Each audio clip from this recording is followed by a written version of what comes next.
सोमाय रुद्राय महाग्रासाय हेतवे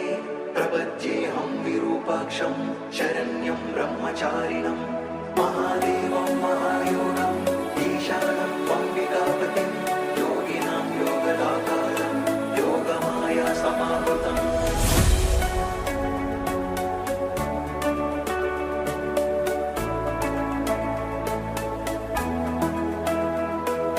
महेश्वराय नमः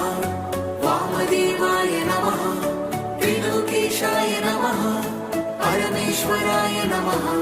शितिकण्ठाय नमः विरूपाक्षाय नमः